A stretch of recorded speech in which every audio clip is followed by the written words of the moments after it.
and welcome to this, what I hope to be the first part in a series of building a 1/32 scale Sea Vixen.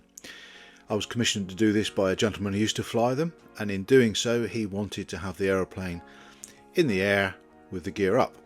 That led me to find a suitable figure, and I went hunting around, and subsequently I found a figure by a company called PJ Productions. Now, I actually went on to a well-known online retailer and found this figure, ordered it, and it arrived within a few days. So when it arrived, I looked at it and I thought, okay, so we need to sort something out. I wasn't entirely convinced with the head on him. So as you can see in the images, we've got a very narrow profile to him, and I wasn't completely convinced that this was completely appropriate for what I was after. So I did a bit of searching around my stash, and I was fortunate enough to find a couple of 54/1/32 scale figures. The first one from a company called Gota Sahib, and the second one I believe from a company called Cheshire Volunteers. Now the Cheshire Volunteers one, you can see he's considerably larger, and that would have meant putting his head onto the PJ Production figures wouldn't have looked very good. So I actually went back to the Gota Sahib figure. I believe they've been re-released under a company called Sarum Soldiers. Anyway, looking at what we have in front of us, you can see the shape of the helmet, certainly more accurate I believe than the PJ Productions one, and with that in mind I set about thinking, how could I replicate that to sit on the PJ Productions figure. It was pretty simple really.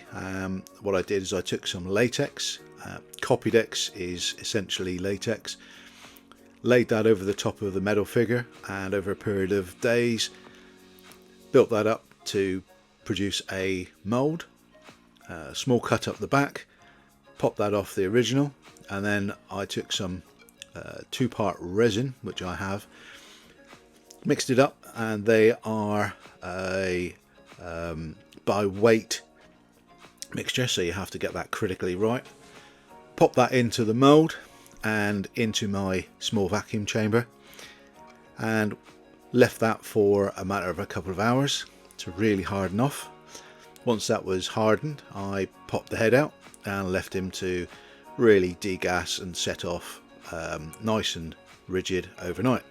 So as you can see, the reproduction is actually quite good, and with there being a slightest little bit of shrinkage in the resin, that means that he actually fits the PJ Production figures much better than the original head would have. It's only a marginal shrinkage. So moving on, I wanted to put him sat on an ejector seat, and as you can see, I found a quick boost ejector seat from a Lightning. Now this is essentially the same seat that was in the Sea Vixen, and what I did is I made another casting, this time in the same black resin. Excuse me. So with that in mind, as he came out of the mould, there was really only the top 2/3 that I really needed to be a good copy, but the whole seat came out pretty good.